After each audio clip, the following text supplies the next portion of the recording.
ਜਦੋਂ ਆਪਾਂ ਨਾ ਜਨ ਲੈ ਕੇ ਜਾਂਦੇ ਆ, ਡੋਲੀ ਵਿਆਹ ਕੇ ਤੁਰਦੇ ਆ, ਤਦ ਪੂਰੇ ਸ਼ਗਨਾਂ ਨਾਲ ਤੋਰਿਆ ਜਾਂਦਾ।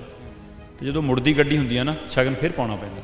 ਇਹ ਹੁਣ ਮੁੜਦੀ ਗੱਡੀ ਵਾਲਾ ਸ਼ਗਨ ਰਹਿੰਦਾ, ਜਨ ਤਾਂ ਵਿਆਹੀ ਗਈ। ਹਾਂ, ਮੋਰਚਾ ਜਿੱਤਿਆ ਗਿਆ। ਇਹ ਤਾਂ ਹੁਣ ਬਾਅਦ ਵਾਲੀਆਂ ਉਹ ਨੇ ਕਿ ਨਖਰੇ ਕਰ ਰਹੀ ਆ ਸਰਕਾਰ। ਹੁਣ ਕਹਿੰਦੇ ਜੀ ਆਹ ਚੱਕੋ 5 ਮੈਂਬਰੀ ਕਮੇਟੀ, ਸਾਰੇ ਅਧਿਕਾਰ ਅਸੀਂ ਇਹਨੂੰ ਦਿੱਤੇ। ਸੋ ਹੁਣ ਸਾਡੀ 5 ਮੈਂਬਰੀ, ਮਤਲਬ ਕਿ ਸਰਕਾਰ ਦੀਆਂ ਅੱਖਾਂ 'ਚ ਅੱਖਾਂ ਪਾ ਕੇ ਹੁਣ ਵੀ ਅੰਦੋਲਨ ਗੱਲ ਕਰ ਰਿਹਾ, ਪਰ ਸਰਕਾਰ ਬੈਠਕਾਂ ਤੋਂ ਭੱਜ ਰਹੀ ਹੈ। ਜੀ ਜਦੋਂ ਸੰਯੁਕਤ ਕਿਸਾਨ ਮੋਰਚੇ ਦੀ ਬੈਠਕ ਚੱਲ ਰਹੀ ਸੀ, ਚੱਲਦੀ ਬੈਠਕ ਦੇ ਵਿੱਚ ਖੱਟਰ ਸਰਕਾਰ ਦਾ ਔਰ ਜੋਗੀ ਸਰਕਾਰ ਦਾ ਫੋਨ ਆਉਂਦਾ ਅੰਦਰ, ਬਕਾਇਦਾ ਲੀਡਰਾਂ ਨੂੰ ਫੋਨ ਆਉਂਦਾ। ਔਰ ਇਹ ਉਹਨਾਂ ਲੀਡਰਾਂ ਨੂੰ ਫੋਨ ਆਉਂਦਾ ਜਿਹਨਾਂ ਨੂੰ ਕਿਹਾ ਜਾਂਦਾ ਸੀ ਕਿ ਸ਼ਾਇਦ ਇਹਨਾਂ ਨੂੰ ਤਾਂ ਵਿਚਾਰੇ ਅੰਦਰ ਬੋਲਣ ਨਹੀਂ ਦਿੱਤਾ ਜਾਂਦਾ। ਖੱਟਰ ਕਹਿੰਦਾ ਦੱਸੋ ਜੀ ਕੀ ਆ? ਕਹਿੰਦੇ ਜੀ MSP। ਕਹਿੰਦਾ MSP ਕੇਂਦਰ ਦਾ ਮਾਮਲਾ, ਅਗਲੇ ਬੋਲੋ। ਕਹਿੰਦੇ ਜੀ ਅੱਗੇ ਸਾਡੀ ਮੰਗ ਹੈ ਕਿ ਜਿੰਨੇ ਪਰਚੇ ਨੇ ਉਹ ਰੱਦ ਕੀਤੇ ਜਾਣ। ਕਹਿੰਦਾ ਹੁਣੇ ਲੀਕ ਵੱਜੂਗੀ, ਜਿਹੜੇ ਕੋਰਟ 'ਚ ਨੇ ਉਹ ਨਹੀਂ, ਜਿਹੜੇ ਥਾਣਿਆਂ 'ਚ ਖੜੇ ਨੇ, ਦਰਜ ਨੇ FIRਾਂ ਨੇ, ਉਹਨਾਂ 'ਤੇ ਲੀਕ ਵੱਜੂਗੀ, ਅੰਦੋਲਨ ਵਾਪਸ ਲਿਆਓ। ਕਹਿੰਦੇ ਅੰਦੋਲਨ ਵਾਪਸ ਤਾਂ ਆਊਗਾ, ਕਿਸਾਨ ਕਹਿੰਦੇ ਪਹਿਲਾਂ ਪਰਚੇ ਰੱਦ ਕਰੋ। ਕਹਿੰਦਾ ਠੀਕ ਆ, ਫਿਰ ਇਹ ਮਾਮਲਾ ਛੱਡਿਆ, ਅੱਗੇ ਦੱਸੋ। ਕਹਿੰਦੇ ਜੀ ਅੱਗੇ ਖੜਾ ਜਿਹੜੇ ਪਰਿਵਾਰ ਸ਼ਹੀਦ ਹੋਏ ਨੇ ਉਹਨਾਂ ਨੂੰ ਮੁਆਵਜ਼ਾ। ਕਹਿੰਦੇ ਕੀ ਚਾਹੁੰਦੇ ਹੋ? ਕਿਸਾਨ ਕਹਿੰਦੇ ਚਾਹੁੰਦੇ ਨਹੀਂ, ਹੱਕ ਹੈ ਉਹਨਾਂ ਦਾ। ਅਮਿਤ ਸ਼ਾਹ ਸਾਰੇ ਹਾਲਾਤਾਂ 'ਤੇ ਨਿਗਾਹ ਬਣਾ ਕੇ ਨੀਂਦ ਉੜੀ ਆ ਜਨਾਬ। ਸਥਿਤੀ ਅਜਿਹੀ ਆ ਕੇਂਦਰ ਸਰਕਾਰ ਦੀ ਕਿ ਜੇਕਰ ਘਰਾਂ 'ਚ ਲਾਈਟ ਚੱਲ ਜਾਵੇ ਔਰ ਜਨਰੇਟਰ ਚਲਾਉਣਾ ਪੈ ਜਾਵੇ ਤੇ ਜਨਰੇਟਰ ਦੀ ਆਵਾਜ਼ ਵੀ ਉਹਨਾਂ ਨੂੰ ਐਂ ਲੱਗਦੀ ਕਿ ਟਰੈਕਟਰ ਆ ਗਿਆ। ਸੋ ਟਰੈਕਟਰ ਦੀ ਆਵਾਜ਼ ਡਰਾ ਰਹੀ ਹੈ ਉਹਨਾਂ ਨੂੰ, ਨੀਂਦ ਨਹੀਂ ਆ ਰਹੀ ਸਰਕਾਰ ਨੂੰ। ਚੱਲਦੀ ਸੰਯੁਕਤ ਕਿਸਾਨ ਮੋਰਚੇ ਦੀ ਬੈਠਕ ਦੇ ਵਿੱਚ ਖੱਟਰ ਸਰਕਾਰ ਵੱਲੋਂ ਤੇ ਇੱਦਾਂ ਹੀ ਜੋਗੀ ਸਰਕਾਰ ਵੱਲੋਂ ਲੀਡਰਾਂ ਨਾਲ ਸੰਪਰਕ ਸਾਧਿਆ ਜਾਂਦਾ ਔਰ ਸਿੱਧਾ ਕਿਹਾ ਜਾਂਦਾ ਕਿ ਪਰਚੇ ਰੱਦ ਕਰਨ ਲਈ ਤਿਆਰ ਹੈ ਜੀ। ਔਰ ਜਿਹੜਾ ਪੀੜਤ ਪਰਿਵਾਰ ਨੇ, ਜਿਨ੍ਹਾਂ ਦਾ ਪਰਿਵਾਰ ਦਾ GS ਅੰਦੋਲਨ ਸ਼ਹੀਦ ਹੋਇਆ, ਉਹਨਾਂ ਪਰਿਵਾਰਾਂ ਨੂੰ ਅਸੀਂ ਪੰਜਾਬ ਪੈਟਰਨਰ ਤੇ ਰਾਹਤ ਦੇਣ ਲਈ ਤਿਆਰ ਹਾਂ। ਪੰਜਾਬ ਪੈਟਰਨ ਮਤਲਬ ਪੀੜਤ ਪਰਿਵਾਰ ਨੂੰ 5-5 ਲੱਖ ਰੁਪਈਆ ਔਰ ਇੱਕ ਪਰਿਵਾਰ ਦੇ ਮੈਂਬਰ ਨੂੰ ਸਰਕਾਰੀ ਨੌਕਰੀ। ਸੋ ਇਹ ਗੱਲ ਤੈਅ ਹੋ ਗਈ ਆ। ਪਰ ਜਥੇਬੰਦੀਆਂ ਪੰਜਾਬ ਵਾਲੀਆਂ ਕਹਿੰਦੀਆਂ ਰਾਜੀਵ ਲੌਂਗੋਵਾਲ ਸਮਝੌਤੇ 'ਚ ਧੋਖਾ ਖਾ ਚੁੱਕਿਆ। ਨਰਿੰਦਰ ਮੋਦੀ ਕਹਿੰਦੇ MSP ਸੀ, MSP ਹੈ ਔਰ MSP ਰਹੇਗੀ। ਕਿਸਾਨ ਕਹਿੰਦੀ ਮਿਲੇਗੀ ਕਦੋਂ? ਹੈ ਸੀ ਰਹੇਗੀ ਨਾਲ ਨਹੀਂ ਮਸਲਾ, ਮਸਲਾ ਮਿਲਣ ਤੋਂ ਹੈ। ਸੋ MSP ਮਿਲ ਨਹੀਂ ਰਹੀ। ਸੋ ਇਸ ਗੱਲ ਨੂੰ ਲੈ ਕੇ ਜਥੇਬੰਦੀਆਂ ਵੱਲੋਂ ਪਹਿਲ ਕਦਮੀ ਹੈ ਕਿ MSP ਜਿਹੜੀ ਕਮੇਟੀ ਬਣੇ, ਉਹ MSP ਕਮੇਟੀ ਇਸ ਲਈ ਨਾ ਬਣੇ ਕਿ MSP ਕਿਵੇਂ ਦਿੱਤੀ ਜਾਣੀ ਚਾਹੀਦੀ ਹੈ, MSP ਕਦੋਂ ਤੋਂ ਦਿੱਤੀ ਜਾਣੀ ਚਾਹੀਦੀ ਹੈ, ਇਸ ਨੂੰ ਲੈ ਕੇ ਹੋਣ ਚਾਹੇ ਔਰ ਸਮਾਂ ਫਰੇਮ ਜ਼ਰੂਰ ਹੋਵੇ। ਇਸ ਲਈ 5 ਮੈਂਬਰ ਇਸੇ ਦੀ ਪਹਿਲ ਕਦਮੀ ਕਰਨਗੇ ਕਿ ਜੇਕਰ ਦੇਸ਼ ਭਰ ਦੇ ਵਿੱਚੋਂ MSP ਤੇ ਖਰੀਦ ਹੁੰਦੀ ਆ, ਤਦ ਪੰਜਾਬ ਤੇ ਹਰਿਆਣਾ ਦੇ ਪਿਛਲੇ 3 ਸਾਲਾਂ ਦੀ ਜਿਹੜੀ ਖਰੀਦ ਆ, ਉਹ 'ਚੋਂ ਜਿਹੜੀ ਵੱਧ ਰਹੀ ਹੋਏਗੀ, ਪੰਜਾਬ ਦੀ 3 ਸਾਲਾਂ ਦੀ ਵੱਧ, ਹਰਿਆਣਾ ਦੀ 3 ਸਾਲਾਂ ਦੀ ਵੱਧ, ਉਹਨਾਂ ਸੂਬਿਆਂ 'ਚੋਂ ਉਸ ਤੋਂ ਥੱਲੇ ਕਦੇ ਨਹੀਂ ਖਰੀਦੀ ਜਾਏਗੀ, ਉਨੀ ਖਰੀਦੀ ਹੋ ਜਾਏਗੀ। ਪਿਛਲੇ 45 ਸਾਲਾਂ 'ਚ ਕਣਕ ਦਾ ਭਾਅ 19 ਗੁਣਾ ਵਧਿਆ। ਚੰਗਾ ਲੱਗਦਾ ਸੁਣਨ ਨੂੰ, ਪਰ 45 ਸਾਲਾਂ 'ਚ ਵਧਿਆ 19 ਗੁਣਾ। ਇਹਨਾਂ 45 ਸਾਲਾਂ 'ਚ ਸਰਕਾਰੀ ਅਧਿਕਾਰੀਆਂ ਦੀ, ਸਰਕਾਰੀ ਮੁਲਾਜ਼ਮਾਂ ਦੀ ਤਨਖਾਹ 120 ਤੋਂ 150 ਗੁਣਾ ਵਧੀ। ਕੇਰਲਾ ਨੇ ਸਾਫ਼ ਕਿਹਾ, 40 ਤੋਂ ਵੱਧ ਉਹਨੇ ਲਿਸਟਿੰਗ ਕੀਤੀ ਫਲਾਂ ਦੀ, ਸਬਜ਼ੀਆਂ ਦੀ, ਉਹ 'ਚ ਟਮਾਟਰ, ਭਿੰਡੀ, ਗੋਭੀ, ਆਲੂ, ਸਾਰਾ ਖੀਰਾ, ਸਾਰੇ ਲਿਸਟਿੰਗ ਕੀਤੀ ਕਿ ਆਹ ਦਾ ਆਹ ਭਾਅ ਭਾਈ। ਇਸ ਭਾਅ ਤੋਂ ਵੱਧ ਕਿਸੇ ਆੜ੍ਹਤੀਏ ਨੇ ਮੰਡੀ 'ਚ ਖਰੀਦਣਾ ਖਰੀਦ ਲਵੇ, ਨਹੀਂ ਸਰਕਾਰ ਖਰੀਦੂਗੀ। ਤਾਂ ਕਿਉਂ ਨਹੀਂ ਹੋ ਸਕਦਾ? ਪੰਜਾਬ ਦੇ ਕੋਲ ਮੰਡੀਕਰਨ ਸਿਸਟਮ ਐਡਾ ਬੜਾ ਹੈ, ਉਹ ਸਿਰਫ ਫੈਲਾਂ ਕਾਲੀਆਂ ਕਰਨ ਨੂੰ ਰੱਖੇ ਨੇ, ਕੰਮ ਕਿਉਂ ਨਹੀਂ ਕਰਦੇ? ਪੰਜਾਬ ਦੇ ਵਿੱਚ ਜਿੰਨੀਆਂ ਜੇਲ੍ਹਾਂ, ਪੰਜਾਬ ਦੇ ਵਿੱਚ ਜਿੰਨੇ ਸਰਕਾਰੀ ਸਕੂਲ, ਉਹਨਾਂ 'ਚ ਮਿਡ ਡੇ ਮੀਲ ਆ, ਜੇਲ੍ਹਾਂ 'ਚ ਖਾਣਾ ਬਣਦਾ ਹੈ। ਪੰਜਾਬ ਦੇ ਜਿੰਨੇ ਹਸਪਤਾਲਾਂ ਦੀਆਂ ਕੰਟੀਨਾਂ ਹੈ, ਸਰਕਾਰੀ ਅਧਿਕਾਰੀਆਂ ਦੀਆਂ ਜਿੰਨੀਆਂ ਕੰਟੀਨਾਂ, ਉਹਨਾਂ ਦੇ ਵਿੱਚ ਮੰਡੀ ਖਰੀਦੇ, ਮੰਡੀ ਬੋਰਡ ਖਰੀਦੇ ਕਿਸਾਨਾਂ ਤੋਂ ਤੇ ਉੱਥੇ ਪਹੁੰਚਾਵੇ। ਸਤਿ ਸ਼੍ਰੀ ਅਕਾਲ, ਤੁਸੀਂ ਜੁੜੇ ਹੋ ਅੱਖਰ ਦੇ ਨਾਲ। ਖੇਤੀ ਕਾਨੂੰਨ ਰੱਦ ਹੋ ਚੁੱਕੇ ਨੇ ਤੇ ਕਿਸਾਨ ਆਖਰ ਦਿੱਲੀ ਦੀਆਂ ਬਰੂਹਾਂ ਤੋਂ ਕਦੋਂ ਵਾਪਸ ਆਉਣਗੇ, ਕਿਉਂਕਿ ਪੰਜਾਬ ਦੇ ਵਿੱਚ ਜਸ਼ਨ ਦੀਆਂ ਤਿਆਰੀਆਂ ਵੀ ਜ਼ੋਰਾਂ ਨਾਲ। ਅੱਜ ਮੀਟਿੰਗ ਸੀ, ਮੀਟਿੰਗ ਤੇ ਸਾਰਿਆਂ ਦੀ ਟੇਕ ਸੀ ਕਿ ਮੀਟਿੰਗ ਦਾ ਫੈਸਲਾ ਕੀ ਹੁੰਦਾ ਹੈ। ਅੱਜ ਸਾਰਾ ਕੁਝ ਸਮਝਾਂਗੇ। ਸਾਡੇ ਨਾਲ ਸੀਨੀਅਰ ਪੱਤਰਕਾਰ ਨੇ ਦੀਪਕ ਚਨਾਰਥਲ ਜੀ। ਚਨਾਰਥਲ ਜੀ ਸਤਿ ਸ਼੍ਰੀ ਅਕਾਲ। ਅੱਖਰ ਤੇ ਸਾਰੇ ਕਰਨ ਅੱਖਰ ਦੇ ਦਰਸ਼ਕਾਂ ਨੂੰ ਮੇਰੀ ਪਿਆਰ ਭਰੀ ਸਤਿ ਸ਼੍ਰੀ ਅਕਾਲ। ਬਾਈ ਜੀ, ਅੱਜ ਦੀ ਮੀਟਿੰਗ ਕਾਫੀ ਅਹਿਮ ਮੰਨੀ ਜਾ ਰਹੀ ਸੀਗੀ, ਕੀ ਕੁਝ ਨਿਕਲ ਕੇ ਸਾਹਮਣੇ ਆਇਆ? ਬਹੁਤ ਅਸਾਰੂ ਨਿਕਲ ਕੇ ਸਾਹਮਣੇ ਆਇਆ। ਖਾਸ ਗੱਲ ਇਹ ਸੀਗੀ ਕਿ MSP ਨੂੰ ਲੈ ਕੇ ਜਿਹੜਾ ਮਸਲਾ ਸੀਗਾ, ਉਹਦੇ 'ਤੇ ਇੱਕ ਬੜੀ ਵੱਡੀ ਪਲਾਂਘ ਪੱਟੀ ਜਥੇਬੰਦੀਆਂ ਨੇ ਕਿ 5 ਨਾਂ ਜਿਹੜੇ ਮੰਗੇ ਗਏ ਸੀ ਉਹ ਦੇ ਦਿੱਤੇ ਨੇ। ਪਰ ਉਸ ਦਾ ਤੁਸੀਂ ਪਹਿਲੂ ਦੇਖੋ ਕੀ ਕਦਰ ਆ ਕਿ 26-27 ਨਵੰਬਰ ਨੂੰ ਜਦੋਂ ਅੰਦੋਲਨ ਦਿੱਲੀ ਪਹੁੰਚਦਾ, 26-27 ਨਵੰਬਰ 2020 ਨੂੰ, ਉਸ ਦਿਨ ਪਹੁੰਚਣ ਤੋਂ ਪਹਿਲਾਂ ਕੇਂਦਰ ਸਰਕਾਰ ਨਾਲ 3 ਦਸੰਬਰ ਦੀ ਬੈਠਕ ਤੈਅ ਸੀ, ਪਰ ਅੰਦੋਲਨ ਜਦੋਂ ਇੱਥੇ ਪਹੁੰਚ ਗਿਆ ਸਰਕਾਰ ਦੇ ਹੱਥ ਪੈਰ ਕੰਬੇ ਤੋਂ ਬੈਠਕ 1 ਨੂੰ ਕਰਨੀ ਪਈ। 1 ਨੂੰ 3 ਨੂੰ 5 ਨੂੰ 8 ਨੂੰ ਲਗਾਤਾਰ ਉਹ ਬੈਠਕਾਂ ਚੱਲੀਆਂ। ਫਿਰ ਉਹ ਦਸੰਬਰ ਤੋਂ ਹੁੰਦੀਆਂ ਹੋਈਆਂ ਜਨਵਰੀ ਦੀ 22 ਤਰੀਕ ਤੱਕ ਬੈਠਕਾਂ ਹੋਈਆਂ। ਉਹਨਾਂ ਸਾਰੀਆਂ ਬੈਠਕਾਂ 'ਚ ਰੋਣਾ ਰੋਂਦੀ ਰਹੀ ਕੇਂਦਰ ਸਰਕਾਰ ਕਿ ਬਾਈ ਜੀ ਕਮੇਟੀ ਛੋਟੀ ਕਰ ਲਓ, 5 ਮੈਂਬਰੀ ਕਮੇਟੀ ਛੋਟੀ ਹੋ। ਕਹਿੰਦੇ ਨਾ ਨਾ ਨਾ ਨਾ, ਸਮੁੱਚਾ ਸੰਯੁਕਤ ਮੋਰਚਾ ਆਊਗਾ, ਸਾਰੇ ਸਾਡੇ 42 ਦੇ 42 ਮੈਂਬਰ ਆਉਣਗੇ, ਇੱਦਾਂ ਨਹੀਂ ਛੋਟੀ ਹੁੰਦੀ। ਹੁਣ ਜਦੋਂ ਸਰਕਾਰ ਨੇ ਕਿਹਾ ਕਿ ਜੀ ਲੋ ਕਾਨੂੰਨ ਅਸੀਂ ਵਾਪਸ ਕਰ ਲਏ, MSP ਵਾਲਾ ਮਸਲਾ ਹੈ, ਉਹਦੇ ਪਰ 5 ਨਾਂ ਤੁਸੀਂ ਦੇ ਦਿਓ, ਅਸੀਂ ਸੂਬਿਆਂ ਦੇ ਅਧਿਕਾਰੀ ਵੀ ਪਾਉਣੇ ਨੇ, ਆਪਣੇ ਵੀ ਪਾਉਣੇ ਨੇ, ਮੰਤਰੀ ਵੀ ਪਾਉਣੇ ਨੇ, ਸੋ ਇੱਕ ਸਾਂਝੀ ਕਮੇਟੀ ਬਣ ਜੂਗੀ। ਹੁਣ ਕਹਿੰਦੇ ਜੀ ਆਹ ਚੱਕੋ 5 ਮੈਂਬਰੀ ਕਮੇਟੀ, ਸਾਰੇ ਅਧਿਕਾਰ ਅਸੀਂ ਇਹਨੂੰ ਦਿੱਤੇ, ਸੋ ਹੁਣ ਸਾਡੀ 5 ਮੈਂਬਰੀ। ਮਤਲਬ ਕਿ ਸਰਕਾਰ ਦੀਆਂ ਅੱਖਾਂ 'ਚ ਅੱਖਾਂ ਪਾ ਕੇ ਹੁਣ ਵੀ ਅੰਦੋਲਨ ਗੱਲ ਕਰ ਰਿਹਾ, ਪਰ ਸਰਕਾਰ ਬੈਠਕਾਂ ਤੋਂ ਭੱਜ ਰਹੀ ਆ। ਸੋ ਅੱਜ ਜਿਹੜੀ 5 ਮੈਂਬਰੀ ਕਮੇਟੀ ਬਣਾਈ ਗਈ, ਉਸ ਨੂੰ ਬਕਾਇਦਾ ਤੌਰ 'ਤੇ ਅਧਿਕਾਰ ਨੇ ਕਿ MSP ਨੂੰ ਲੈ ਕੇ ਸਰਕਾਰ ਦੇ ਜਿਹੜੀ ਕਮੇਟੀ ਦਾ ਕੰਮ ਹੈ ਉਹਦਾ ਕਰੇਗੀ। ਉਹ ਤੋਂ ਬਿਨਾਂ ਜਿਹੜੇ ਮਾਮਲੇ ਘਰ ਵਾਪਸੀ ਤੋਂ ਪਹਿਲਾਂ ਖੜੇ ਨੇ, ਚਾਹੇ ਉਹ ਪਰਚੇ ਰੱਦ ਕਰਨ ਵਾਲਾ, ਚਾਹੇ ਉਹ ਜਿਹੜਾ ਪੀੜਤ ਪਰਿਵਾਰਾਂ ਨੂੰ ਉਹਨਾਂ ਦੀ ਰਾਹਤ ਰਾਸ਼ੀ, ਜਾਂ ਉਹਨਾਂ ਦੇ ਪਰਿਵਾਰਾਂ ਦੀ ਨੌਕਰੀ ਇੱਕ ਮੈਂਬਰ ਲਈ, ਜਾਂ ਯਾਦਗਾਰ, ਉਹ ਸਾਰੇ ਜਿਹੜੇ ਪਹਿਲੂ ਨੇ ਉਹਨਾਂ ਨੂੰ ਨਜਿੱਠਣ ਦੇ ਸਾਰੇ ਅਧਿਕਾਰ ਵੀ ਇਸ 5 ਮੈਂਬਰੀ ਕਮੇਟੀ ਨੂੰ ਦੇ ਦਿੱਤੇ ਗਏ ਨੇ। ਔਰ ਖਾਸ ਗੱਲ ਕਰਨ ਇਹ ਆ ਕਿ ਅੱਜ ਪ੍ਰੈਸ ਕਾਨਫਰੰਸ ਦੇ ਵਿੱਚ ਜਦੋਂ ਸਵਾਲ ਆਇਆ ਤਦ ਇਹ ਗੱਲ ਜ਼ਰੂਰ ਆਈ ਕਿ ਜੀ ਦੇਖੋ ਅਸੀਂ 9 ਮੈਂਬਰੀ ਜਿਹੜੀ ਕਮੇਟੀ ਆ, ਉਹ ਕਹਿੰਦੇ ਜੀ 9 ਮੈਂਬਰੀ ਕਮੇਟੀ ਉਹ ਬਣੀ ਰਹੇਗੀ, ਉਹ ਆਪਣਾ ਕੰਮ ਕਰਦੀ ਰਹੇਗੀ। ਪਰ ਹਕੀਕਤ ਇਹ ਹੈ ਕਿ 9 ਮੈਂਬਰੀ ਕਮੇਟੀ ਹੁਣ ਕਾਗਜ਼ਾਂ 'ਚ ਰਹਿ ਗਈ, ਉਹਦਾ ਭੋਗ ਪੈ ਚੁੱਕਿਆ, ਭੋਗ ਪੈ ਗਿਆ। ਬਿਲਕੁਲ 5 ਮੈਂਬਰੀ ਕਮੇਟੀ ਔਰ SKM ਤੇ 32 ਜਥੇਬੰਦੀਆਂ, ਹਰਿਆਣਾ ਦੀ ਜਥੇਬੰਦੀਆਂ, ਉਹ ਆਪਣੀ ਆਪਣੀ ਥਾਂ ਤੇ ਕੰਮ ਕਰ ਰਹੀਆਂ, ਪਰ ਇੱਕ 9 ਮੈਂਬਰੀ ਕਮੇਟੀ ਸੀ, ਉਸ ਨੂੰ ਲਗਭਗ ਹੁਣ ਕਾਗਜ਼ਾਂ 'ਚ ਰੱਖਤਾ ਗਿਆ, ਉਹਦਾ ਕੰਮ ਕਰ ਮੁਕਾ ਦਿੱਤਾ ਗਿਆ। 5 ਮੈਂਬਰੀ ਕਮੇਟੀ ਉੱਭਰ ਕੇ ਸਾਹਮਣੇ ਆਈ, ਜਿਹੜਾ ਹੁਣ ਮਾਮਲਾ ਸਰਕਾਰ ਨਾਲ ਨਿਬੜੇਗੀ। ਸਰਕਾਰ ਨਾਲ ਮਾਮਲਾ ਕੀ ਆ? ਮੇਨ ਪਰਚੇ ਰੱਦ। ਸੋ ਮੈਂ ਅੱਖਰ ਦੇ ਦਰਸ਼ਕਾਂ ਨੂੰ ਦੱਸ ਦੇਣਾ ਚਾਹੁੰਦਾ ਕਿ ਅੱਜ ਜਦੋਂ ਸੰਯੁਕਤ ਕਿਸਾਨ ਮੋਰਚੇ ਦੀ ਬੈਠਕ ਚੱਲ ਰਹੀ ਸੀ, ਚੱਲਦੀ ਬੈਠਕ ਦੇ ਵਿੱਚ ਖੱਟਰ ਸਰਕਾਰ ਦਾ ਔਰ ਜੋਗੀ ਸਰਕਾਰ ਦਾ ਫੋਨ ਆਉਂਦਾ ਅੰਦਰ, ਬਕਾਇਦਾ ਲੀਡਰਾਂ ਨੂੰ ਫੋਨ ਆਉਂਦਾ, ਔਰ ਇਹ ਉਹਨਾਂ ਲੀਡਰਾਂ ਨੂੰ ਫੋਨ ਆਉਂਦਾ ਜਿਹਨਾਂ ਨੂੰ ਕਿਹਾ ਜਾਂਦਾ ਸੀ ਕਿ ਸ਼ਾਇਦ ਇਹਨਾਂ ਨੂੰ ਤਾਂ ਵਿਚਾਰੇ ਅੰਦਰ ਬੋਲਣ ਨਹੀਂ ਦਿੱਤਾ ਜਾਂਦਾ, ਸ਼ਾਇਦ ਇਹਨਾਂ ਨੂੰ ਕੁਝ ਕਿਹਾ ਨਹੀਂ ਤਾਂ, ਉਹਨਾਂ ਲੀਡਰਾਂ ਤੱਕ ਵੀ। ਇਹਦਾ ਮਤਲਬ ਉਹਨਾਂ ਕੋਲ ਪੂਰੇ ਮੋਰਚੇ ਬਾਰੇ ਪਤਾ ਹੈ ਕਿ ਅੱਜ ਕਿਹਨੂੰ ਫੋਨ ਕਰਨਾ, ਅੱਜ ਕਿਹਦੇ ਨਾਲ, ਕਿਉਂਕਿ ਸਾਫ਼ ਪਤਾ ਹੈ ਕਿ 22 ਜਨਵਰੀ ਤੋਂ ਬਾਅਦ ਮੇਜ਼ ਵਾਲੀ ਗੱਲਬਾਤ ਖਤਮ ਹੈ। ਪਰ ਮੇਜ਼ ਵਾਲੀ ਗੱਲਬਾਤ ਖਤਮ ਹੈ, ਫੋਨ ਵਾਲੀ ਗੱਲਬਾਤ ਖਤਮ ਨਹੀਂ ਸੀ। ਸਰਕਾਰ ਰਾਬਤਾ ਕਰ ਰਹੀ ਸੀ, ਅਫਸਰਾਂ ਦੇ ਰਾਹੀਂ ਰਾਬਤਾ ਕਰ ਰਹੀ ਸੀ, ਲੀਡਰਾਂ ਤੱਕ ਪਹੁੰਚ ਕਰ ਰਹੀ ਸੀ। ਜੇ ਮਾਮਲਾ ਨਿਬੜਿਆ ਤਾਂ ਉਹਦੇ ਵਿੱਚ ਉਹ ਰਾਬਤੇ ਨੇ ਕੰਮ ਕੀਤਾ। ਸੋ ਇਸ ਲਈ ਉਹ ਕਾਨੂੰਨ ਵਾਪਸੀ ਐਂ ਨਹੀਂਗਾ ਕਿ ਮੋਦੀ ਸਾਹਮਣੇ ਆਇਆ, ਉਹ ਦਬਾਅ ਸੀ, ਉਹ ਲਗਾਤਾਰ ਤਰੀਕ ਦਰ ਤਰੀਕ ਦਿੱਤੀਆਂ ਜਾ ਰਹੇ ਕੰਮਾਂ ਦਾ ਦਬਾਅ ਸੀ। ਸੋ ਇਸ ਲਈ ਉਹ ਚੁੱਕਣਾ ਪਿਆ। ਤੇ ਅੱਜ ਇਹ ਪ੍ਰਾਪਤੀ ਸੀ ਕਿ ਜਥੇਬੰਦੀਆਂ ਅੰਦਰ ਬੈਠਕ ਕਰ ਰਹੀਆਂ, ਔਰ ਕੱਲ੍ਹ ਜਿਹੜਾ ਖੱਟਰ ਮੰਨਣ ਲਈ ਤਿਆਰ ਨਹੀਂ ਸੀ। ਕੱਲ੍ਹ ਖੱਟਰ ਮੂਰੇ ਹਰਿਆਣਾ ਦੀ ਜਥੇਬੰਦੀਆਂ ਰੱਖਦੀਆਂ, ਮੀਟਿੰਗ ਜਾ ਕੇ ਸ਼ੁਰੂ ਹੁੰਦੀ ਆ, ਖੱਟਰ ਕਹਿੰਦਾ ਦੱਸੋ ਜੀ ਕੀ ਆ, ਕਹਿੰਦੇ ਜੀ MSP, ਕਹਿੰਦਾ MSP ਕੇਂਦਰ ਦਾ ਮਾਮਲਾ, ਅਗਲੇ ਬੋਲੋ, ਕਹਿੰਦੇ ਜੀ ਅੱਗੇ ਸਾਡੀ ਮੰਗ ਹੈ ਕਿ ਜਿੰਨੇ ਪਰਚੇ ਨੇ ਉਹ ਰੱਦ ਕੀਤੇ ਜਾਣ। ਕਹਿੰਦਾ ਹੁਣੇ ਲੀਕ ਵੱਜੂਗੀ, ਜਿਹੜੇ ਕੋਰਟ 'ਚ ਨੇ ਉਹ ਨਹੀਂ, ਜਿਹੜੇ ਥਾਣਿਆਂ 'ਚ ਖੜੇ ਨੇ, ਦਰਜ ਨੇ FIRਾਂ ਨੇ, ਉਹਨਾਂ 'ਤੇ ਲੀਕ ਵੱਜੂਗੀ, ਅੰਦੋਲਨ ਵਾਪਸ ਲਿਆਓ। ਕਹਿੰਦੇ ਅੰਦੋਲਨ ਵਾਪਸ ਤਾਂ ਆਊਗਾ, ਕਿਸਾਨ ਕਹਿੰਦੇ ਪਹਿਲਾਂ ਪਰਚੇ ਰੱਦ ਕਰੋ। ਕਹਿੰਦਾ ਠੀਕ ਆ, ਫਿਰ ਇਹ ਮਾਮਲਾ ਛੱਡਿਆ, ਅੱਗੇ ਦੱਸੋ। ਕਹਿੰਦੇ ਜੀ ਅੱਗੇ ਖੜਾ ਜਿਹੜੇ ਪਰਿਵਾਰ ਸ਼ਹੀਦ ਹੋਏ ਨੇ ਉਹਨਾਂ ਨੂੰ ਮੁਆਵਜ਼ਾ। ਕਹਿੰਦੇ ਕੀ ਚਾਹੁੰਦੇ ਹੋ? ਕਿਸਾਨ ਕਹਿੰਦੇ ਚਾਹੁੰਦੇ ਨਹੀਂ, ਹੱਕ ਹੈ ਉਹਨਾਂ ਦਾ, ਸਰਕਾਰ ਅਸੀਂ ਚੁਣੀ ਆ, ਤੁਹਾਨੂੰ ਦੇਣਾ ਪੈਣਾ। ਕਹਿੰਦੇ ਕੀ ਕਰਨਾ ਚਾਹੀਦਾ? ਕਹਿੰਦੇ ਜੀ 25-25 ਲੱਖ। ਕਹਿੰਦੇ ਜੀ ਨਾ ਨਾ 2-2 ਲੱਖ। ਮਤਲਬ ਇਹ ਸੌਦਾ ਹੋ ਰਿਹਾ। ਸਰਕਾਰ ਪੁੱਛੇ ਕਿ ਕਿਸ ਲੈਵਲ 'ਤੇ ਆਉਂਦੀ ਹੈ ਸਰਕਾਰ। ਸੋ ਖੱਟਰ ਸਰਕਾਰ ਕਹਿੰਦੀ 2-2 ਲੱਖ, ਕਿਸਾਨ ਕਹਿੰਦੇ ਨਹੀਂ ਮਨਜ਼ੂਰ। 11 ਲੱਖ ਤੱਕ ਕਿਸਾਨ ਸੋਚ ਕੇ ਗਏ ਸੀ ਕਿ ਸ਼ਾਇਦ ਗੱਲ ਬਣ ਜਾਵੇ, ਪਰ ਉਸ ਤੋਂ ਬਾਅਦ ਉੱਠ ਕੇ ਆਏ। 15 ਮਿੰਟ ਬਾਅਦ ਬੈਠਕ ਦੁਬਾਰਾ ਹੋਈ। 3 ਘੰਟੇ ਦੀ ਬੈਠਕ ਹੋਣ ਤੋਂ ਬਾਅਦ ਕੋਈ ਨਤੀਜਾ ਨਹੀਂ ਨਿਕਲਦਾ। ਕਿਸਾਨ 15 ਮਿੰਟ ਦੀ ਦੁਬਾਰਾ ਬੈਠਕ ਕਰਦੇ ਨੇ, 15 ਮਿੰਟ 'ਚ ਦੂਜਾ ਗੇੜ ਖਤਮ ਹੁੰਦਾ ਤੇ ਕਿਸਾਨ ਵਾਪਸ ਆ ਜਾਂਦੇ ਨੇ।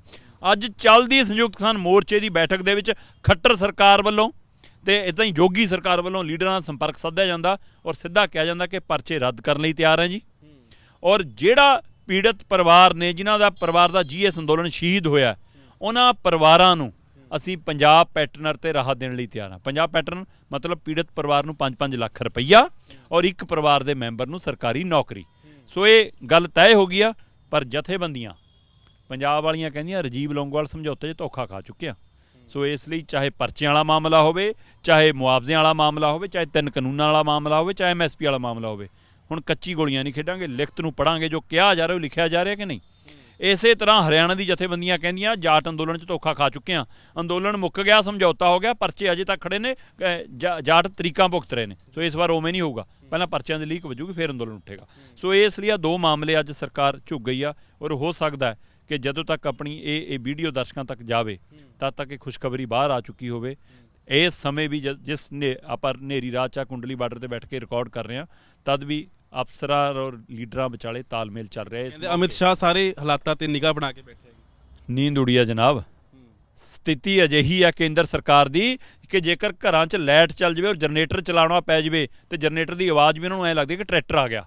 ਸੋ ਟਰੈਕਟਰ ਦੀ ਆਵਾਜ਼ ਡਰਾ ਰਹੀ ਹੈ ਉਹਨਾਂ ਨੂੰ, ਨੀਂਦ ਨਹੀਂ ਆ ਰਹੀ ਸਰਕਾਰ ਨੂੰ। ਸੋ ਉਹਦਾ ਹੀ ਅਸਰ ਸੀ ਕਿ ਸਰਕਾਰ ਬੈਕਫੁੱਟ ਤੇ ਆਈ। ਸੋ ਇਸ ਲਈ ਆ 2 ਮਸਲੇ ਮੁੱਕ ਜਾਣੇ ਨੇ। ਉਸ ਤੋਂ ਬਾਅਦ MSP ਵਾਲਾ ਮਸਲਾ, ਉਹਦੇ ਲਈ ਅੱਜ 5 ਨਾਂ ਦੇ ਦਿੱਤੇ ਨੇ। MSP ਦਾ ਮਸਲਾ ਬਾਈ ਜੀ ਉੱਧਰ ਤਾਂ ਪੰਜਾਬ ਵਾਲੇ ਖਾਸ ਕਰ ਹਰਿਆਣੇ ਵਾਲੇ ਜਾਣਦੇ ਹੈਗੇ, ਦੇਸ਼ ਵਾਲੇ ਜੇ ਸੁਣਦੇ ਹੋਣ MSP ਦਾ ਮਸਲਾ ਹੈ ਕਿ ਅੜ ਕਿੱਥੇ ਰਿਹਾ, ਖੜਾ ਕਿੱਥੇ? ਦੇਖੋ ਜਿਹੜਾ ਤਾਂ ਅੜ ਰਿਹਾ ਉਹ ਤਾਂ ਇਹ ਹੈ ਕਿ ਉਹ ਸਰਕਾਰ ਜਿਹਦੀ ਇੱਕੋ ਇੱਕ ਚਿਹਰਾ ਦਿਖਦਾ, ਨਰਿੰਦਰ ਮੋਦੀ। ਸਰਕਾਰ ਨਹੀਂ ਦਿਖਦੀ ਕਿਤੇ। ਨਰਿੰਦਰ ਮੋਦੀ ਕਹਿੰਦੇ MSP ਸੀ, MSP ਹੈ ਔਰ MSP ਰਹੇਗੀ। ਕਿਸਾਨ ਕਹਿੰਦੀ ਮਿਲੇਗੀ ਕਦੋਂ? ਹੈ ਸੀ ਰਹੇਗੀ ਨਾਲ ਨਹੀਂ ਮਸਲਾ ਮਿਲਣ ਤੋਂ ਹੈ। ਸੋ MSP ਮਿਲ ਨਹੀਂ ਰਹੀ। ਸੋ ਇਸ ਗੱਲ ਨੂੰ ਲੈ ਕੇ ਜਥੇਬੰਦੀਆਂ ਵੱਲੋਂ ਪਹਿਲ ਕਦਮੀ ਹੈ ਕਿ MSP ਜਿਹੜੀ ਕਮੇਟੀ ਬਣੇ, ਉਹ MSP ਕਮੇਟੀ ਇਸ ਲਈ ਨਾ ਬਣੇ ਕਿ MSP ਕਿਵੇਂ ਦਿੱਤੀ ਜਾਣੀ ਚਾਹੀਦੀ ਹੈ, MSP ਕਦੋਂ ਤੋਂ ਦਿੱਤੀ ਜਾਣੀ ਚਾਹੀਦੀ ਹੈ, ਇਸ ਨੂੰ ਲੈ ਕੇ ਹੋਣ ਚਾਹਵੇ ਔਰ ਸਮਾਂ ਫਰੇਮ ਜ਼ਰੂਰ ਹੋਵੇ। ਇਸ ਲਈ 5 ਮੈਂਬਰ ਇਸੇ ਦੀ ਪਹਿਲ ਕਦਮੀ ਕਰਨਗੇ ਕਿ ਕੀ ਅਗਲੇ ਕਣਕ ਜਿਹੜੀ ਆਉਣੀ ਹੈ ਅਪ੍ਰੈਲ 'ਚ, ਉਹ ਤੋਂ MSP ਪੂਰੇ ਦੇਸ਼ ਨੂੰ ਮਿਲੇਗੀ ਹੈ ਜਾਂ ਉਸ ਤੋਂ ਅਗਲੀ ਫਸਲ ਕਦੋਂ? ਇੱਕ ਸਮਾਂ ਫਰੇਮ 6 ਮਹੀਨੇ, ਸਾਲ, 1.5 ਸਾਲ। ਸੋ ਉਹਦੇ ਉੱਤੇ ਕੰਮ ਤਾਂ ਸ਼ੁਰੂ ਹੋਵੇ। ਉਹ ਇਸ ਲਈ ਉਹ ਗਰੰਟੀ ਲੈ ਕੇ ਜਾਣਗੇ। ਫਿਰ ਉਸ ਵਕਤ ਕਾਨੂੰਨ ਬਣਾਉਣਾ ਠੀਕ ਹੈ, ਇਹ ਲੰਮਾ ਪ੍ਰੋਸੈਸ ਸਭ ਨੂੰ ਸਮਝ ਆਉਂਦਾ। ਪਰ ਮਸਲਾ ਖੜਾ MSP ਦਾ ਕਰਨ ਆਪਾਂ ਵੀ ਜਾਣਦੇ ਹਾਂ ਤੇ ਦਰਸ਼ਕ ਵੀ ਬਖੂਬੀ ਜਾਣਦੇ ਨੇ ਕਿ ਅਕਸਰ ਸੁਣਿਆ ਜਾਂਦਾ ਕਿ 23 ਫਸਲਾਂ ਤੇ MSP, ਪਰ ਮਿਲਦੀ ਦੇਸ਼ 2 ਜਾਂ 3 ਤੇ ਆ। ਔਰ ਪੰਜਾਬ 'ਚ ਤਾਂ ਹਰਿਆਣਾ 'ਚ ਤਾਂ ਖਾਸ ਕਰਕੇ 2 ਤੇ ਮਿਲਦੀ ਆ, ਕਣਕ ਔਰ ਝੋਨੇ ਤੇ। ਹੁਣ ਸਵਾਲ ਖੜਾ, ਇੱਕ ਖਦਸ਼ਾ ਪੈਦਾ ਵੀ ਕੀਤਾ ਜਾ ਰਿਹਾ, ਕੁਝ ਧਿਰਾਂ ਨੂੰ ਲੱਗਦਾ ਵੀ ਹੈ ਕਿ ਜੇ ਦੇਸ਼ ਭਰ 'ਚ MSP ਮਿਲ ਗਈ ਤਾਂ ਪੰਜਾਬ ਹਰਿਆਣਾ ਦੀ ਫਸਲ ਨਾ ਚੱਕਣੋਂ ਹਟ ਜਾਵੇ ਸਰਕਾਰ, ਪੰਜਾਬ ਦਾ ਕੋਟਾ ਨਾ ਘਟਾ ਦੇਵੇ, ਰਿਜ਼ਰਵ ਨਾ ਕਰ ਦੇਵੇ ਕਿ ਇੰਨਾ ਹੀ ਖਰੀਦ ਸਕਦੇ ਹਾਂ, ਇਸ ਲਈ ਬਾਕੀ ਸੂਬਿਆਂ ਤੋਂ ਵੀ ਆ ਗਈ, ਤੁਹਾਡਾ ਤਾਂ ਇੰਨਾ ਨਾ ਬਣਦਾ। ਉਹਦਾ ਫਾਰਮੂਲਾ ਵੀ ਤਿਆਰ ਆ ਜਨਾਬ। ਉਹਦਾ ਫਾਰਮੂਲਾ ਇਹ ਕੱਢਿਆ ਗਿਆ ਕਿ ਜੇਕਰ ਦੇਸ਼ ਭਰ ਦੇ ਵਿੱਚੋਂ MSP ਤੇ ਖਰੀਦ ਹੁੰਦੀ ਆ ਤਦ ਪੰਜਾਬ ਤੇ ਹਰਿਆਣਾ ਦੇ ਪਿਛਲੇ 3 ਸਾਲਾਂ ਦੀ ਜਿਹੜੀ ਖਰੀਦ ਆ ਉਹ 'ਚੋਂ ਜਿਹੜੀ ਵੱਧ ਰਹੀ ਹੋਏਗੀ, ਪੰਜਾਬ ਦੀ 3 ਸਾਲਾਂ ਦੀ ਵੱਧ, ਹਰਿਆਣਾ ਦੀ 3 ਸਾਲਾਂ ਦੀ ਵੱਧ, ਉਹਨਾਂ ਸੂਬਿਆਂ 'ਚੋਂ ਉਸ ਤੋਂ ਥੱਲੇ ਕਦੇ ਨਹੀਂ ਖਰੀਦੀ ਜਾਏਗੀ, ਉਨੀ ਖਰੀਦੀ ਹੋ ਜਾਏਗੀ। ਹੁਣ ਇਹਦੇ ਵਿੱਚ ਇਹ ਵੀ ਹੋ ਸਕਦਾ, ਆਪਣੇ ਮਨ 'ਚ ਆਏਗਾ ਕਿ ਜੇ ਅਗਲੇ ਸਾਲਾਂ 'ਚ ਸਾਡਾ ਉਤਪਾਦਨ ਵੱਧ ਗਿਆ, ਪਰ ਕਰਨ ਜਿਹੜੀ ਪਿਛਲੇ 3 ਸਾਲਾਂ ਦੀ ਖਰੀਦ ਆ ਉਹ ਤੋਂ ਅਗਲੇ 20 ਸਾਲ ਉਤਪਾਦਨ ਵਧਣ ਵਾਲਾ ਕੋਈ ਖਤਰਾ ਨਹੀਂ ਖੜਾ। ਕਾਰਨ ਪਿਛਲੇ ਸਾਲਾਂ 'ਚ ਜਿੰਨੀ ਖਰੀਦ ਹੋਈ ਉਹਦੇ ਵਿੱਚ 10% ਤੋਂ ਵੱਧ ਯੂਪੀ ਤੋਂ, ਗੁਜਰਾਤ ਤੋਂ, ਮਹਾਰਾਸ਼ਟਰ ਤੋਂ, ਬਿਹਾਰ ਤੋਂ ਆ ਕੇ ਕਣਕ 2 ਨੰਬਰ 'ਚ ਵਿਕਦੀ ਰਹੀ ਆ, ਝੋਨਾ 2 ਨੰਬਰ 'ਚ ਵਿਕਦਾ ਰਿਹਾ। ਸੋ ਜਦੋਂ ਉਹਨਾਂ ਸੂਬਿਆਂ 'ਚ MSP ਮਿਲ ਗਈ ਉੱਥੇ ਵਿਕਣ ਚੱਲ ਜਾਣਾ, ਤਾਂ ਸਾਡਾ ਉਤਪਾਦਨ ਦੇ ਵਿੱਚ ਜਿਹੜਾ ਉਹ ਸ਼ਾਮਲ ਹੁੰਦਾ ਸੀ ਉਹ ਤਾਂ ਘਟ ਗਿਆ ਨਾ। ਸੋ ਸਾਡਾ ਲੈਵਲ ਜਿਹੜਾ ਪਰ 3 ਸਾਲ ਦੀ ਪੁਰਾਣੀ ਖਰੀਦ ਆ ਉਹ ਸ਼ਾਮਲ ਆ ਉਹ 'ਚ। ਸੋ ਇਸ ਲਈ ਸਾਡਾ ਉੱਚਾ ਰਹਿਣਾ, ਇੱਕ ਤਾਂ ਉਹ ਖਤਰਾ ਖਤਮ। ਦੂਸਰਾ, ਜੇਕਰ ਦੇਸ਼ ਭਰ 'ਚ MSP ਮਿਲਦੀ ਆ, ਮੈਂ ਡਾਕਟਰ ਦਵਿੰਦਰ ਸ਼ਰਮਾ ਉਹਨਾਂ ਨੂੰ ਰੈਗੂਲਰ ਪੜ੍ਹਦਾ, ਆਰਥਿਕ ਮਾਰ ਨੇ, ਕਿਸਾਨੀ ਦੇ ਮਾਰ ਨੇ, ਬੇਵਾਕੀ ਨਾਲ ਲਿਖਦੇ ਨੇ, ਪੰਜਾਬ ਦੀ ਧਰਤੀ ਤੋਂ ਆਉਂਦੇ ਨੇ। ਸੋ ਡਾਕਟਰ ਦਵਿੰਦਰ ਸ਼ਰਮਾ ਹੋਰਾਂ ਦੇ ਅੰਕੜੇ, ਫਿਰ ਡਾਕਟਰ ਸੁਖਪਾਲ, ਮੈਂ ਇਹਨਾਂ ਨੂੰ ਬਹੁਤ ਨੇੜੇ ਤੋਂ ਦੇਖਿਆ, MSP ਤੋਂ ਉਹਨਾਂ ਦਾ ਵੀ ਬਹੁਤ ਕੰਮ ਹੈ। ਸੋ ਮੈਂ ਉਹ ਅੰਕੜੇ ਦੇਖ ਰਿਹਾ ਸੀਗਾ ਉਹਨਾਂ ਦੇ ਹਵਾਲੇ ਨਾਲ, ਤਾਂ ਉਹਦੇ ਵਿੱਚ ਸੀਗਾ ਕਿ ਸਰਕਾਰ ਨੇ ਇੱਕ ਮੋਟਾ ਹਊਆ ਬਣਾ ਕੇ ਪੇਸ਼ ਕੀਤਾ ਕਿ ਜੇਕਰ ਦੇਸ਼ ਭਰ 'ਚ MSP ਦੀ ਖਰੀਦ ਸ਼ੁਰੂ ਹੋਈ ਤਾਂ 17 ਲੱਖ ਕਰੋੜ ਰੁਪਈਆ ਚਾਹੀਦਾ ਜਨਾਬ ਸਾਲਾਨਾ। ਇੰਨਾ ਪੈਸਾ ਕਿੱਥੋਂ ਆਊਗਾ? 17 ਲੱਖ ਕਰੋੜ, ਇਹ ਤਾਂ ਬਹੁਤ ਵੱਡਾ ਬੋਝ ਆ। ਸੋ ਜੀ ਉਹਦੇ ਅੰਕੜੇ ਅਸਲ 'ਚ ਇਹ ਨੇ ਕਿ ਜਿਹੜਾ 17 ਲੱਖ ਕਰੋੜ ਬਣਾਇਆ ਜਾ ਰਿਹਾ ਉਹ ਅਸਲ 'ਚ 9 ਲੱਖ ਕਰੋੜ ਆ। ਕਾਰਨ ਕਿਤੇ ਉੱਪਰਲਾ ਤਾਂ ਨਹੀਂ ਪਾਇਆ?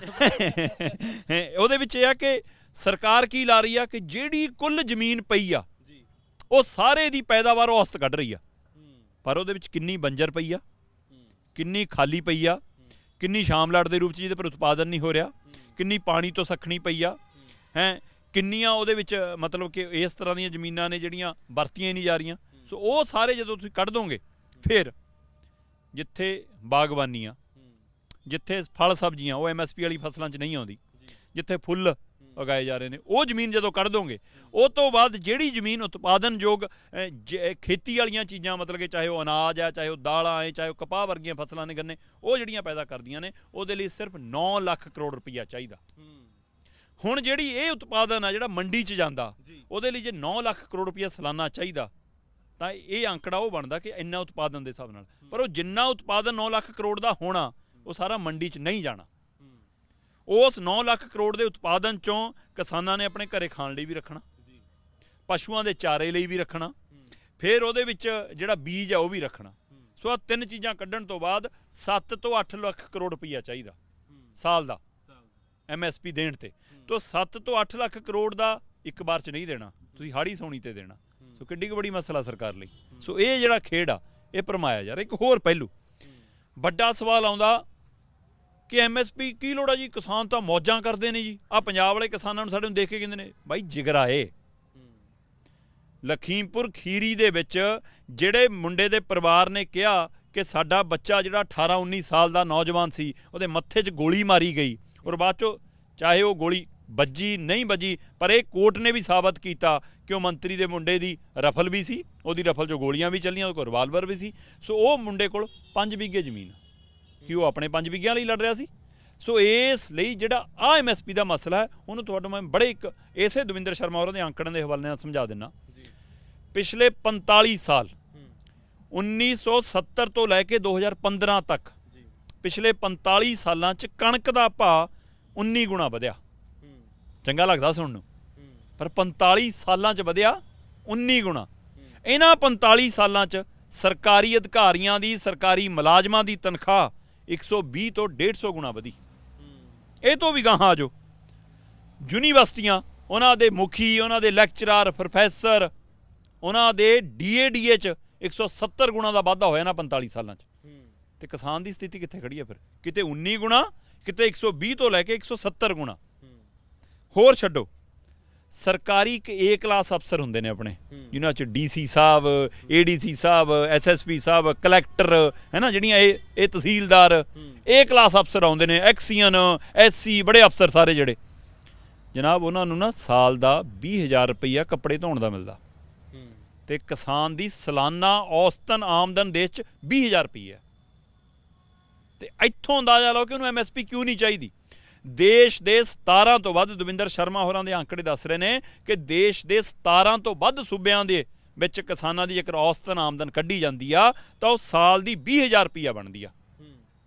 ਤੇ 20,000 'ਚ ਗੁਜ਼ਾਰਾ ਹੋ ਜਾਏਗਾ? 20,000 ਦਾ ਮਤਲਬ ਪ੍ਰਤੀ ਮਹੀਨੇ ਤੇ ਆ ਜਾਓ, 12 ਮਹੀਨੇ, 12 ਮਹੀਨਿਆਂ ਦਾ ਮਤਲਬ 1667 ਰੁਪਈਏ ਹਰ ਮਹੀਨੇ। ਇੱਕ ਮਹੀਨੇ ਦੀ 2,000 ਤੋਂ ਵੀ ਘੱਟ ਆਮਦਨ ਆ ਕਿਸਾਨ ਦੀ, ਔਸਤ ਆਮਦਨ ਜਿਹੜੀ ਨਿਕਲ ਰਹੀ ਆ। ਉਸ ਤੋਂ ਗਾਹਾਂ ਦਿਨ ਦੇ ਹਿਸਾਬ ਨਾਲ 54 ਰੁਪਈਏ ਬਣਦੀ ਆ। ਪਰ ਜਿਹੜਾ ਘਾਟਾ ਵਾਧਾ ਸਾਰਾ ਕੁਝ ਮਿਲਾ ਕੇ ਜਿਹੜੇ ਅੰਕੜੇ ਨਿਕਲ ਕੇ ਆ ਰਹੇ ਨੇ, 27 ਰੁਪਈਏ ਪ੍ਰਤੀ ਦਿਨ ਜੇਬ 'ਚ ਪੈਂਦੇ ਆ ਕਿਸਾਨ ਦੇ, ਇੱਕ ਦਿਨ ਦੇ 27 ਰੁਪਈਏ। ਇਹ ਸਥਿਤੀ ਜੋ ਕਿਸਾਨ ਲੰਘ ਰਿਹਾ, ਤੇ ਉਧਰ ਮੁਲਾਜ਼ਮ ਕਮਾਲ ਆ ਜਨਾਬ। ਇੱਧਰ ਸਾਡੇ ਸਥਿਤੀ ਇਹ ਆ ਕਿ ਇੱਕ ਰੇਲਵੇ ਦੇ ਅਧਿਕਾਰੀ ਹੋਣ, ਹੈ, ਉਹਨਾਂ ਦੇ ਪੱਤੇ ਤੁਸੀਂ ਦੇਖ ਲਓ, ਉਹਨਾਂ ਨੂੰ ਰੈਗੂਲਰ ਪੱਤਾ 17,000 ਰੁਪਈਆ ਹਰ ਸਾਲ ਮਿਲਦਾ ਕਿ ਜਦੋਂ ਮਰਜ਼ੀ ਕਿਤੇ ਮਰਜ਼ੀ ਘੁੰਮਣ ਜਾਣਾ, ਤੁਸੀਂ ਕਰਨ ਜਾਣਾ, ਮਿਲ ਜਾਣਾ। ਪੰਜਾਬ ਦੇ MLA ਨੂੰ 15,000 ਰੁਪਏ ਮਹੀਨਾ ਟੈਲੀਫੋਨ ਭੱਤਾ ਮਿਲਦਾ। ਟੈਲੀਫੋਨ ਭੱਤਾ ਅੱਜ ਦੇ ਟਾਈਮ 'ਚ 600 ਰੁਪਏ ਦਾ ਪੈਕ ਪੈਂਦਾ, ਉਹ ਫੋਨ ਵੀ ਚੱਲਦਾ, ਨੈੱਟ ਵੀ ਚੱਲਦਾ, SM ਚੱਲਦਾ। ਫਿਰ ਬਾਕੀ ਕਿੱਥੇ ਜਾਂਦੇ ਨੇ? 15,000 ਰੁਪਈਆ ਫੋਨ ਭੱਤਾ ਹਰ MLA ਨੂੰ ਮਿਲ ਰਿਹਾ, ਤੇ ਇੱਧਰ ਕਿਸਾਨ ਨੂੰ ਸਾਲ ਦਾ 20,000 ਮਿਲ ਰਿਹਾ। ਸੋ ਇਸ ਲਈ ਜਿਹੜਾ ਆਹ ਪਾੜਾ ਖੜਾ, ਉਹਨੂੰ ਮਿਟਾਉਣ ਦੀ ਲੋੜ ਆ, ਉਹਦੇ ਪਰ ਕੰਮ ਕਰਨ ਦੀ ਲੋੜ ਆ। ਤੇ ਕਿਸਾਨ ਇਸ ਸਾਰੀ ਆਮਦਨ ਦੇ ਵਿੱਚੋਂ ਚੱਪਲ ਖਰੀਦਣ ਜਾਵੇ 100 ਰੁਪਏ ਵਾਲੀ ਤਾਂ ਵੀ GST ਦਿੰਦਾ, ਜਵਾਕ ਲਈ, ਮਾਂ ਲਈ ਦਵਾਈ ਲੈਣ ਜਾਵੇ ਉਹਦੇ ਲਈ ਵੀ GST ਦਿੰਦਾ, ਉਹਨੂੰ ਉੱਥੇ ਛੂਟ ਨਹੀਂ ਹੈ ਕੋਈ। ਜਿਹੜੇ ਕਹਿੰਦੇ ਸਬਸਿਡੀਆਂ, ਕਿਸਾਨ ਨੂੰ ਕਿਹੜੀਆਂ ਸਬਸਿਡੀਆਂ ਦੇ ਰਹੇ ਹੋ ਤੁਸੀਂ? ਉਹਦੀ ਫਸਲ ਦਾ ਮੁੱਲ ਤਾਂ ਪਹਿਲਾਂ ਹੀ ਘੱਟ ਦੇ ਰਹੇ ਹੋ। ਜੇਕਰ ਕਿਸਾਨ ਨੂੰ ਉਹਦੀ ਫਸਲ ਦਾ ਪੂਰਾ ਮੁੱਲ ਦਿੱਤਾ ਹੁੰਦਾ ਫਿਰ ਤਾਂ ਉਹ ਸਬਸਿਡੀ ਨਹੀਂ ਆ। ਉਹ ਕਿਸਾਨ ਦਾ ਪੈਸਾ ਜਿਹੜਾ ਤੁਸੀਂ ਖਾਧਾ ਉਹਨੂੰ ਘੱਟ ਦਿੱਤਾ, ਉਹ ਤੁਸੀਂ ਬਾਅਦ 'ਚੋਂ ਦੇ ਕੇ ਕਮਾਲ ਆ, ਸਬਸਿਡੀ ਵਾਲਾ ਖੇਲ ਲਓ। ਕਿਸਾਨਾਂ ਦਾ ਕਰਜ਼ਾ ਮਾਫ ਕਰਨ ਦਾ ਡਰਾਮਾ ਕਰਦੀ ਆ ਸਰਕਾਰਾਂ, ਕਹਿੰਦੀਆਂ ਅਸੀਂ ਕਿਸਾਨਾਂ ਦਾ ਕਰਜ਼ਾ ਮਾਫ ਕਰਤਾ। ਪਿਛਲੇ 5 ਸਾਲਾਂ ਦੇ ਵਿੱਚ 2 ਲੱਖ ਕਰੋੜ ਦਾ ਦਾਅਵਾ ਕੀਤਾ ਗਿਆ ਕਿ ਕਿਸਾਨਾਂ ਦੇ ਕਰਜ਼ੇ ਤੇ ਲੀਕ ਮਾਰੀ। ਤੇ ਕਾਰਪੋਰੇਟ ਘਰਾਣਿਆਂ ਦੇ 10 ਲੱਖ ਕਰੋੜ ਤੇ ਪਿਛਲੇ 8 ਸਾਲਾਂ 'ਚ ਲੀਕ ਮਾਰੀ ਆ। ਤੇ ਉਹਨੂੰ ਕਰਜ਼ਾ ਮਾਫੀ ਨਹੀਂ ਕਹਿੰਦੇ, ਉਹਨੂੰ ਕਹਿੰਦੇ ਜੀ ਡੈਡ ਖਾਤੇ 'ਚ ਪਾਤੇ, ਵੱਟੇ ਖਾਤੇ 'ਚ ਪਾਤੇ। ਕਮਾਲ ਆ, ਉਹ ਕਰਨ ਤਾਂ ਉਹ ਵੱਟਾ ਖਾਤਾ, ਕਿਸਾਨਾਂ ਲਈ ਤਾਂ ਮਾਫੀ। ਇਹ ਖੇਡ ਆ, ਇਸ ਖੇਡ ਨੂੰ ਸਮਝਣ ਦੀ ਲੋੜ ਆ। ਇਸ ਲਈ ਦੇਸ਼ ਦੇ ਹਰ ਕਿਸਾਨ ਲਈ MSP ਲਾਜ਼ਮੀ ਆ, ਔਰ MSP ਘੱਟੋ ਘੱਟ ਸਮਰਥਨ ਮੁੱਲ ਆ। ਮੈਂ ਫੇਰ ਕਹਿਣਾ ਚਾਹੁੰਦਾ, MSP ਐਲਾਨਣੀ ਨਹੀਂ, MSP ਦੀ ਖਰੀਦ ਜ਼ਰੂਰੀ ਆ। ਜਦੋਂ ਤੱਕ MSP ਤੇ ਖਰੀਦ ਨਹੀਂ ਹੋਏਗੀ, ਔਰ ਉਸ ਤੋਂ ਬਾਅਦ ਸਾਡੇ ਮੂਹਰੇ ਸਵਾਲ ਖੜਾ ਕਿ ਜੇਕਰ 23 ਫਸਲਾਂ ਤੇ MSP ਮਿਲਣੀ ਸ਼ੁਰੂ ਹੋ ਜਾਂਦੀ ਆ ਤਾਂ ਪੰਜਾਬ ਦਾ ਪਾਣੀ ਵੀ ਬਚਦਾ, ਪੰਜਾਬ ਦੀ ਜ਼ਮੀਨ ਜ਼ਹਿਰੀਲੀ ਹੋਣ ਤੋਂ ਬਚਦੀ, ਕਿਉਂਕਿ ਸਾਡੇ ਕੋਲ ਬਦਲ ਹੋਏਗਾ। ਹੁਣ ਸਾਡੇ ਕੋਲ ਬਦਲੇ ਨਹੀਂ ਗਾ, ਸਾਨੂੰ ਗਰੰਟੀ ਹੋ ਨਹੀਂ ਗਈ ਕਿ ਮੈਂ ਸਰੋਂ ਲਾ ਲਵਾਂ, ਕੋਈ ਖਰੀਦੂ ਕਿ ਨਹੀਂ। ਕਈ ਵਾਰ ਮਹਿੰਗੀ ਵੀ ਦੇ ਜਾਂਦੀ, ਕਈ ਵਾਰ ਸਸਤੀ। ਪਿਆਜ਼ ਲਾ ਲਵਾਂ, ਪਤਾ ਨਹੀਂ ਕੀ ਵਿਕਣਗੇ। ਆਲੂ 2 ਰੁਪਏ ਕਿਲੋ ਵੀ ਵਿਕਦੇ ਨੇ ਤੇ ਸੜਕ ਤੇ ਸਿੱਟਣੇ ਵੀ ਪੈਂਦੇ ਨੇ। ਸੋ ਇਸ ਲਈ ਕੇਰਲਾ ਵਾਲਾ ਫਾਰਮੂਲਾ ਸਾਡੀਆਂ ਸੂਬਿਆਂ ਦੀਆਂ ਸਰਕਾਰਾਂ ਕਿਉਂ ਨਹੀਂ ਅਪਣਾਉਂਦੀਆਂ? ਕੇਰਲਾ ਨੇ ਸਾਫ਼ ਕਿਹਾ, 40 ਤੋਂ ਵੱਧ ਉਹਨੇ ਲਿਸਟਿੰਗ ਕੀਤੀ ਫਲਾਂ ਦੀ, ਸਬਜ਼ੀਆਂ ਦੀ, ਉਹ 'ਚ ਟਮਾਟਰ, ਭਿੰਡੀ, ਗੋਭੀ, ਆਲੂ, ਸਾਰਾ ਖੀਰਾ, ਸਾਰੇ ਲਿਸਟਿੰਗ ਕੀਤੀ ਕਿ ਆਹ ਦਾ ਆਹ ਭਾਅ ਹੈ ਭਾਈ, ਇਸ ਭਾਅ ਤੋਂ ਵੱਧ ਕਿਸੇ ਆੜ੍ਹਤੀਏ ਨੇ ਮੰਡੀ 'ਚ ਖਰੀਦਣਾ ਖਰੀਦ ਲਵੇ, ਨਹੀਂ ਸਰਕਾਰ ਖਰੀਦੂਗੀ। ਤਾਂ ਕਿਉਂ ਨਹੀਂ ਹੋ ਸਕਦਾ? ਪੰਜਾਬ ਦੇ ਕੋਲ ਮੰਡੀਕਰਨ ਸਿਸਟਮ ਐਡਾ ਬੜਾ ਹੈ, ਉਹ ਸਿਰਫ ਫਾਈਲਾਂ ਕਾਲੀਆਂ ਕਰਨ ਨੂੰ ਰੱਖੇ ਨੇ, ਕੰਮ ਕਿਉਂ ਨਹੀਂ ਕਰਦੇ? ਕੰਮ ਕਿਉਂ ਨਹੀਂ ਲਿਆ ਜਾਂਦਾ? ਪੰਜਾਬ ਦੇ ਵਿੱਚ ਜਿੰਨੀਆਂ ਜੇਲ੍ਹਾਂ, ਪੰਜਾਬ ਦੇ ਵਿੱਚ ਜਿੰਨੇ ਸਰਕਾਰੀ ਸਕੂਲ, ਉਹਨਾਂ 'ਚ ਮਿਡ ਡੇ ਮੀਲ ਆ, ਜੇਲ੍ਹਾਂ 'ਚ ਖਾਣਾ ਬਣਦਾ ਹੈ, ਪੰਜਾਬ ਦੇ ਜਿੰਨੇ ਹਸਪਤਾਲਾਂ ਦੀਆਂ ਕੰਟੀਨਾਂ ਹੈ, ਸਰਕਾਰੀ ਅਧਿਕਾਰੀਆਂ ਦੀਆਂ ਜਿੰਨੀਆਂ ਕੰਟੀਨਾਂ, ਉਹਨਾਂ ਦੇ ਵਿੱਚ ਮੰਡੀ ਖਰੀਦੇ, ਮੰਡੀ ਬੋਰਡ ਖਰੀਦੇ ਕਿਸਾਨਾਂ ਤੋਂ ਤੇ ਉੱਥੇ ਪਹੁੰਚਾਵੇ। ਜੇਕਰ ਅਮੂਲ ਵਰਗਾ ਬ੍ਰਾਂਡ ਪੰਜਾਬ 'ਚ ਹਰਿਆਣਾ 'ਚ ਆ ਕੇ ਵਿਕ ਸਕਦਾ ਤਾਂ ਹਰਿਆਣੇ ਦਾ ਬੀਟਾ ਦਾ ਦੁੱਧ ਕਿਉਂ ਨਹੀਂ ਬਾਹਰ ਜਾ ਸਕਦਾ? ਪੰਜਾਬ ਦਾ ਵੇਰਕਾ ਕਿਉਂ ਨਹੀਂ ਜਾ ਸਕਦਾ? ਸ਼੍ਰੋਮਣੀ ਕਮੇਟੀ ਕਿਉਂ ਨਹੀਂ ਵੇਰਕਾ ਖਰੀਦਦੀ?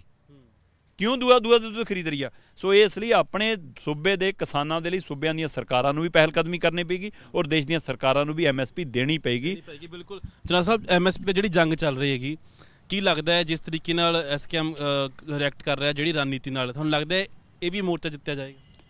ਮੋਰਚਾ ਤਾਂ ਜਿੱਤਿਆ ਗਿਆ।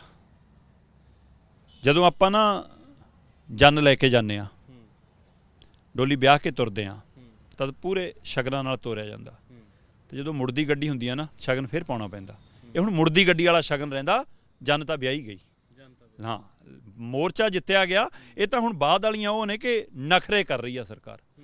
ਪੁਰਾਣੇ ਅੰਦੋਲਨਾਂ ਦਾ ਇਤਿਹਾਸ ਕੱਢ ਕੇ ਦੇਖੋ ਕਿ ਜਦੋਂ ਵੀ ਸਰਕਾਰ ਨਾਲ ਕਿਸੇ ਅੰਦੋਲਨ ਤੇ ਆ ਕੇ ਫੈਸਲਾ ਹੁੰਦਾ, ਤਦ ਸਰਕਾਰ ਨਾਲ ਦੇ ਸਾਰੇ ਮਾਮਲੇ, ਸਾਰੇ ਪਰਚਿਆਂ ਤੇ ਲੀਕ ਮਾਰਦੀ ਆ।